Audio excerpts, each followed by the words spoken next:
안녕하세요. 배움을 즐기고 호기심 많은 여러분. 오늘 우리가 함께 파헤쳐볼 자료를 처음 딱 펼쳤을 때 솔직히 제 머릿속에는 낡은 한옥이나 먼지 쌓인 서당 같은 이미지가 먼저 떠올랐습니다. 네, 아마 다들 비슷하실 겁니다. 유교하면 딱 떠오르는 낡은 이미지들이 있잖아요. 그러니까요. 아마 지금 이 심층 탐구를 듣고 계신 분들도 고리타분하다 혹은 뭐 조선을 망하게 한 원흉이다 이런 꼬리표를 먼저 떠올리실지 모르겠네요. 바로 성리학, 즉 유교에 대한 이야기입니다. 그렇죠. 그런데 오늘 우리가 다룰 동양인의 영혼의 나침반 성리학이라는 문서를 깊이 읽어 내려가다 보면요.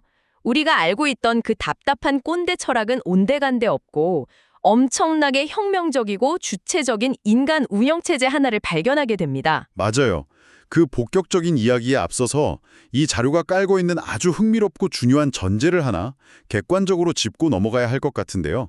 정치적이고 또 역사적인 관점이 얽혀 있는 부분이죠. 네, 아주 중요한 부분입니다. 자료에 따르면 흔히 알려진 것과 달리 조선을 쇠락하게 한 진짜 원인은 성리학 그 자체가 아니라 후기에 이르러 부패한 관료들과 친일 세력의 권력 독점이었다는 주장이 담겨 있습니다. 그렇군요. 우리는 이 자료의 역사적 주장을 한쪽으로 옹호하거나 비판하려는 것이 아닙니다.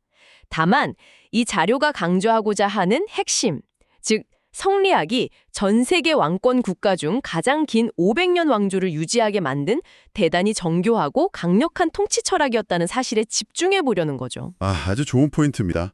500년을 버티게 한 소프트웨어라면 분명 그 안에 우리가 놓치고 있는 압도적인 무언가가 있다는 뜻이니까요.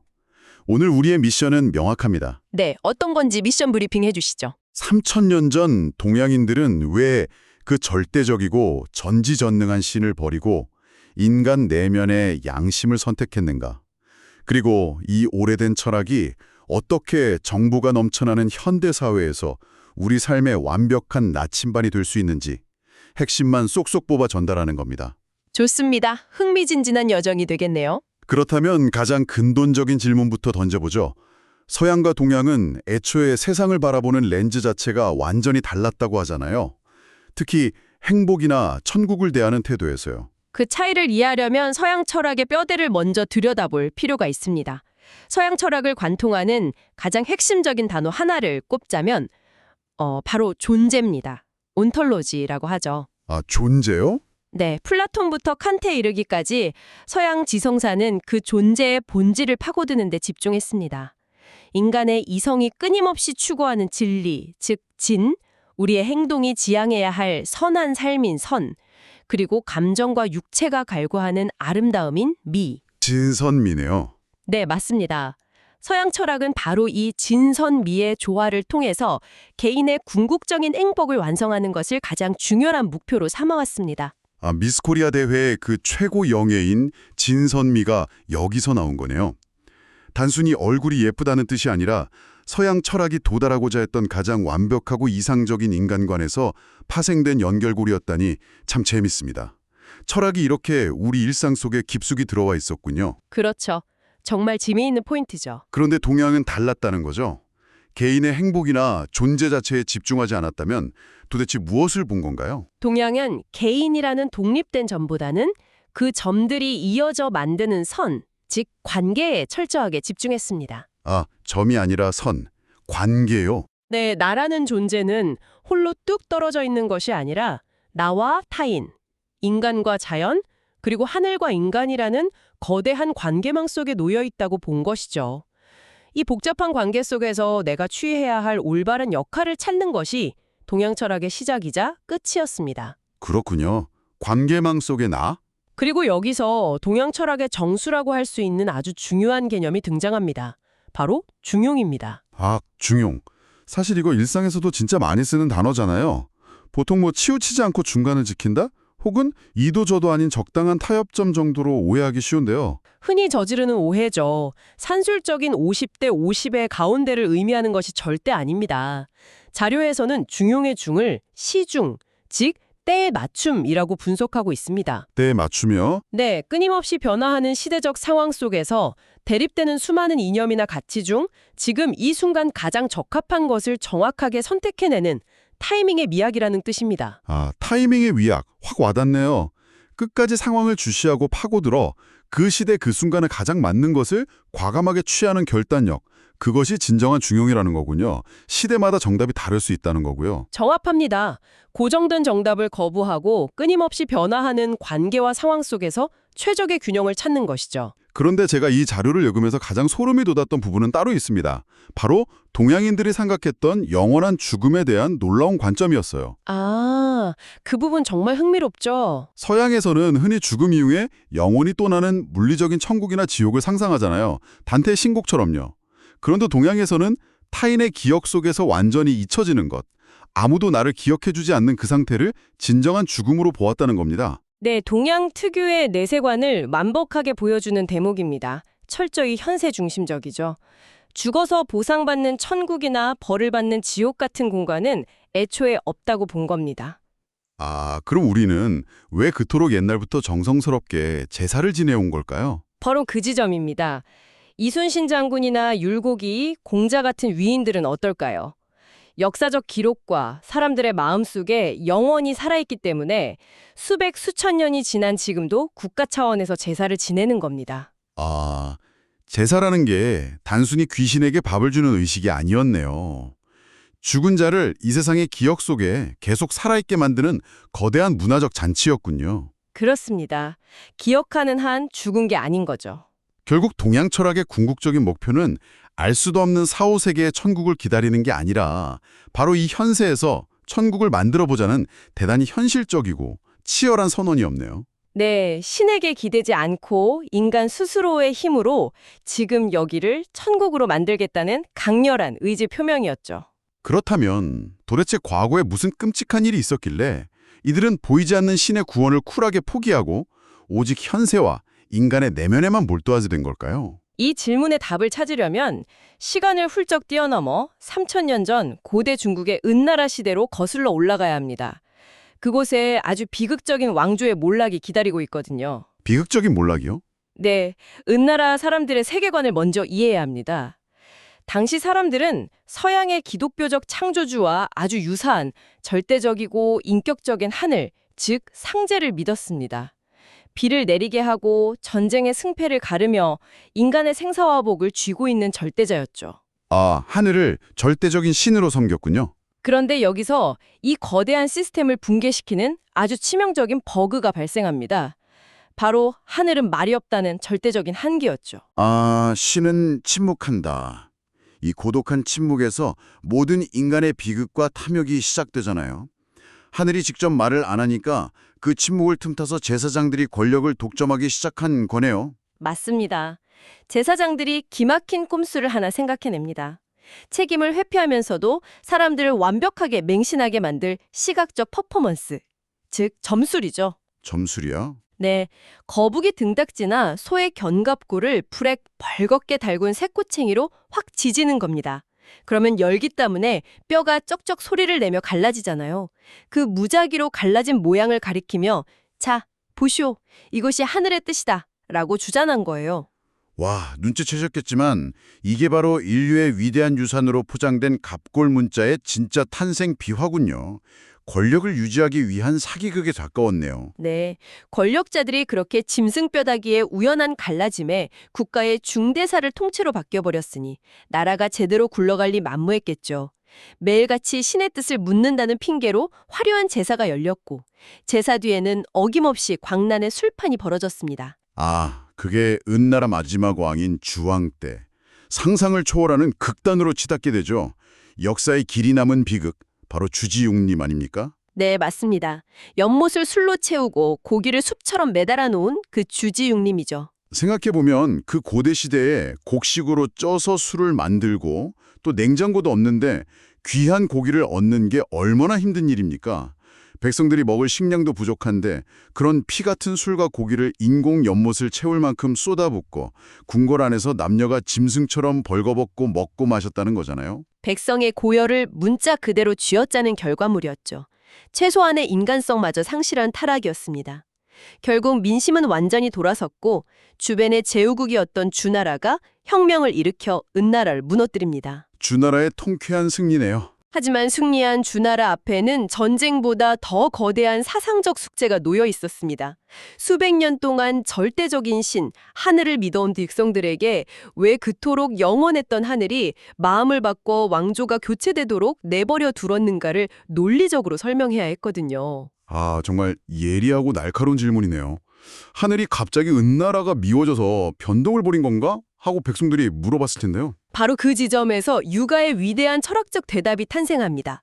하늘이 마음을 바꾼 것이 아니라 은나라의 통치자가 스스로 덕을 버렸기 때문이다 라는 엄청난 선언을 하죠. 와, 덕을 버렸기 때문이다. 네, 통치의 정당성과 도덕의 근본을 더 이상 점술이나 하늘에서 찾을 것이 아니라 인간 내면의 양심과 덕에서 찾아야 한다고 규정한 것입니다.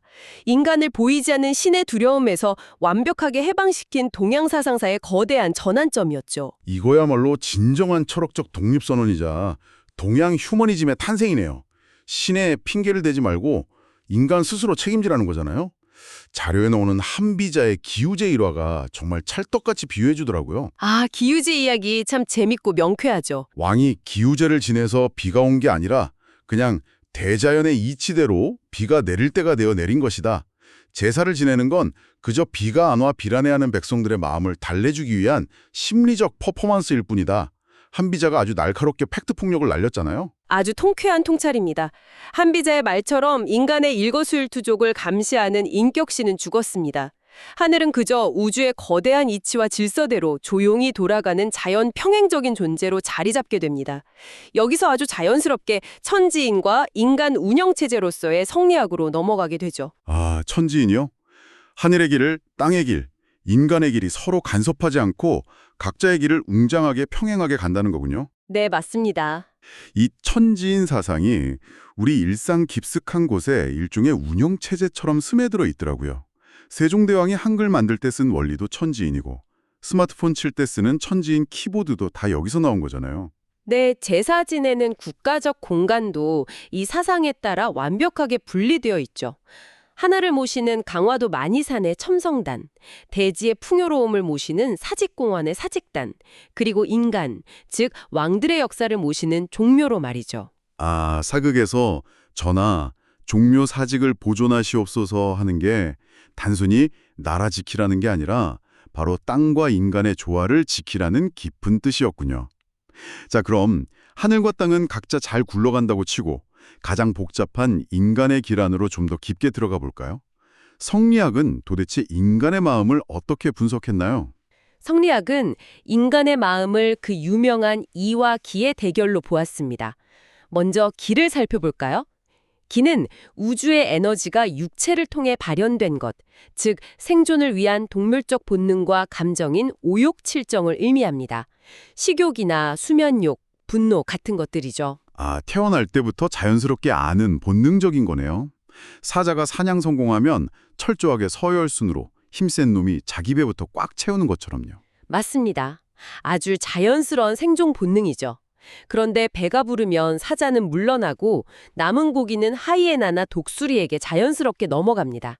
이것이 대자연의 기가 만들어내는 원초적인 조화입니다. 그럼 이에 해당하는 건 무엇일까요? 반대로 인간이 사냥을 해서 멧돼지를 한 마리 잡았다고 가정해보죠. 내가 아무리 배가 고파도 혼자 다 뜯어먹지 않습니다. 마을로 돌아와서 굶고 있는 가족과 이웃과 기꺼이 그 고기를 나누어 먹습니다. 오, 동물의 생존 본능을 완전히 거스르는 이타적인 행동이네요. 네, 이 차이를 만들어내는 것이 인간 내면에 깊숙이 깃든 도덕적 질서, 즉 예의입니다. 맹자가 말한 사단, 구체적으로는 인, 예, 지라는 네 가지 고귀한 마음이죠. 아, 인의이해지. 불쌍한 것을 보면 돕고 싶은 측은지심인 사랑, 불의를 보면 화내고 부끄러워하는 수호지심인 분노, 타인에게 양보하는 사양지심인 배려, 그리고 옳고 그름을 분별하는 시비지심인 지혜. 그런데 여기서 진짜 중요한 포인트가 서양과 달리 동양은 이 본능인 기를 무조건 억눌러야 할 악으로 보지 않았다는 점이에요. 매우 중요한 통찰입니다. 생존을 위해 생명의 불꽃을 유지하는 연료인 기는 절대적으로 필요하죠.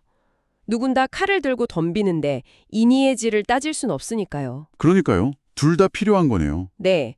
하지만 인간을 짐승과 구분짓고 진정으로 인간답게 만드는 그 인의 예지는 본능이 아니기 때문에 가만히 둔다고 표현하지 않습니다.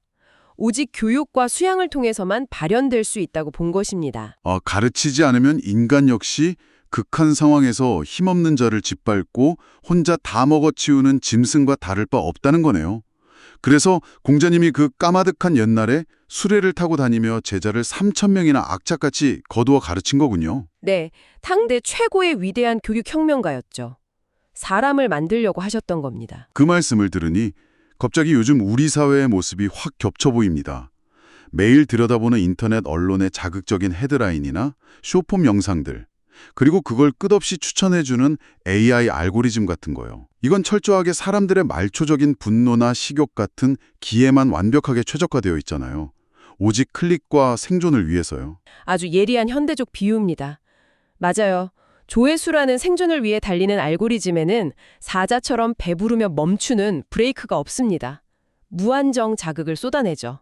네네. 그래서 지금 우리 시대의 미디어나 고도화된 AI 기술에도 바로 즉 인의 예지라는 도덕적 운영체제가 반드시 의도적으로 프로그래밍되어야 하는 겁니다. 3,000년 전 유학자들이 하려던 끊임없는 윤리교육과 정확히 맞닿아 있죠. 와, 진짜 소름 돋네요. 최첨단 AI에도 성리학적 인의 예지가 필수적이다. 자, 그럼 이제 이 복잡한 인의 예지가 우리 삶에 어떻게 폭발하는지 볼 텐데요. 이 인의 예지를 우리가 흔히 쓰는 한마디로 꽉 압축하면 어떻게 되나요? 아주 친숙한 두 글자로 줄이면 바로 양심이 됩니다. 그리고 이것을 단 한 글자로 더 압축하면 덕이 되죠. 양심과 덕. 네, 성리학의 덕치주의가 여기서 출발합니다. 이 내면의 양심이 부모 자식 간에 발현되면 효, 사회로 나가면 예, 국가 단위로 거대하게 확장되면 충이 됩니다. 충이요. 질문이 하나 생기는데요. 보통 우리는 유교 국가의 백성이라고 하면 무조건 왕에게 엎드려 절하고 고개를 숙이는 맹목적인 충성심을 먼저 떠올리잖아요. 사극에서 맨날 성은이 망극하옵니다 외치는 것처럼요. 그게 바로 현대인들이 성리학에 대해 가지고 있는 가장 치명적이고 거대한 오해입니다. 자료가 제시하는 킬러 포인트자 충격적인 반전은 진정한 충성이란 권력자를 향한 맹목적인 복종이 절대 아니란 사실입니다. 충이라는 한자의 모양을 한번 떠올려 보시죠. 가운데 중자 밑에 마음 심자가 있죠. 네, 마음의 정중앙에 굳건하게 중심을 잡고 있어야 할 것은 힘 있는 왕에 대한 두려움이나 아부가 아닙니다. 오직 내 안에 흔들리지 않는 양심, 즉 덕입니다. 잠깐만요. 그렇다면 만약에 통치자나 권력을 가진 리더가 그 양심을 완전히 내다버리고 백성을 핍박한다면요. 아까 주지웅님처럼 나라의 시스템을 망가뜨리고 본능만 채운다면 백성들과 신하들은 어떻게 행동해야 합니까? 맹제와 성리학의 대답은 얼음장처럼 단호합니다. 임금이 임금답지 못하면 그는 더 이상 임금이 아니라 한낱 시정자배에 불과하다. 즉 덕을 잃은 위정자를 향해 거침없이 직언하고 그래도 듣지 않는다면 그 권력자를 건자해서 가차없이 끌어내리는 것. 그것이 바로 성리학이 규정하는 가장 고귀하고 진정한 충의 실천입니다. 와, 위아래 엄격히 까지면서 굽신거리는 억압적 철학인 줄 알았는데 오히려 부패하고 불의한 권력에 맞서 혁명을 일으키고 타도하라고 가르치는 엄청나게 급진적이고 주체적인 철학이었군요. 우리가 역사를 배우면서 조선시대 선비들이 왕 앞에서도 목숨 걸고 전하 아니되옵니다 외쳤던 이유가 바로 자기 마음속의 충, 즉 양심을 지키기 위한 처절한 사투였던 거네요. 그렇습니다. 그렇다면 성리학이 이렇게 목숨을 걸고 양심을 지키며 궁극적으로 도달하고자 했던 그들이 꿈꾼 마지막 세상의 모습은 대체 어떤 풍경이었을까요? 성리학이 도달하고자 한 최종적이고 궁극적인 유토피아는 만물 유건이라는 아주 아름다운 상태입니다. 만물 유건이요? 네, 인간뿐만 아니라 지구상의 모든 생명체와 만물이 그 어떤 것에도 억압받지 않고 자기 본연의 결대로 각자 원하는 방식으로 조화롭게 살아가는 거대한 공존의 생태계를 의미합니다. 죽어서 영혼만 가는 사후세계의 천국을 기다리지 말고 바로 지금 이곳 현실 세계의 토대 위에서 매일매일 치열하게 천국을 건설해 나가야 한다는 원대한 비전이죠. 모든 생명이 각자의 자리에서 만개하는 세상이라. 이야기를 나누다 보니 어느덧 오늘 탐구의 결론에 닿았네요. 결국 성리학은 계급으로 우리를 올가매고 억압하는 낡은 굴레가 아니었습니다. 보이지 않는 신에 대한 두려움이나 맹목적인 노예 상태에서 인간을 해방시키고 내 안에서 빛나는 가장 굳건한 나침반, 바로 양심을 따르라고 독려하는 위대한 사상적 설계도였어요. 이쯤 되니 자료 끝부분에 소개된 공자님의 일화가 참 통쾌하게 다가옵니다. 제자들이 귀신에 대해 물어봤을 때의 일화죠. 네, 제자들이 스승님 죽음 이후의 세계는 어떻습니까? 귀신은 진짜 존재합니까? 묻자 공자님이 엄청 짜증을 내셨다면서요? 네, 논어에 나오는 아주 유명한 장면이죠. 나는 살아있는 사람 모시는 법도 아직 다 깨우치지 못했고 삶이 도대체 무엇인지도 아직 잘 모르는데 어찌 죽음과 귀신에 대해 논하겠느냐 하며 아주 뼈 때리는 일가를 하십니다. 진짜 인간적이고 쿨한 대답 아닙니까? 네, 공자의 호통은 단순히 모른다는 뜻이 아니라 묵직한 메시지를 담고 있습니다. 알 수도 없는 사후세계에 에너지를 낭비하지 말고 지금 여기 내 삶, 그리고 나와 부대끼며 살아가는 주변 사람들과의 관계에 집중해서 세상을 긍정적으로 변화시키라는 강력한 실천적 명령입니다. 와, 서양 철학의 거두인 칸트가 밤하늘의 별과 내 마음속의 도덕 법칙을 그토록 경외했듯이 수천 년 전 동양의 유학자들 역시 우리 가슴속에 언제나 지지 않고 빛나는 절대적인 별, 바로 양심의 힘을 굳게 믿었네요. 자, 이쯤에서 지금 이 방송을 듣고 계신 청취자 여러분께 아주 도발적이면서도 진지한 질문을 하나 던지며 마무리하고 싶습니다. 네, 좋은 생각이네요. 하루 종일 온갖 자극적인 정보가 쏟아지고 남의 시선과 알고리즘의 평가에 얽매여 나침반을 잃어버리기 쉬운 복잡한 현대사회입니다. 당신은 지금 외부의 시끄러운 목소리나 알고리즘의 자극에 무기력하게 휘둘리고 계십니까? 아니면 당신 가슴속 가장 깊은 곳에서 조용하지만 뚜렷하게 빛나고 있는 양심의 별을 나침반 삼아 흔들림 없이 당신만의 길을 걷고 계신가요? 참 많은 여운을 남기는 묵직한 질문입니다. 언제 올지 모를 죽어서 갈 천국만 막연히 기다리는 대신 당장 오늘 하루 내 주변 사람들에게 먼저 다가가 배려하고 연대하며 내 삶의 반경 1m 안에서부터 작은 현세의 천국을 직접 만들어보는 건 어떨까요? 그것이 어쩌면 3000년 전의 동양 철학이 오늘날 우리에게 던지는 가장 따뜻한 숙제일지도 모르겠습니다. 네, 여러분의 가슴속 별을 한번 들여다보시길 바랍니다. 오늘 우리가 함께한 지적 여정은 여기서 마치겠습니다. 당신의 가슴속 양심의 별이 유난히 밝게 빛나는 하루가 되기를 응원합니다. 지금까지 심층탐구를 함께해 주셔서 감사합니다.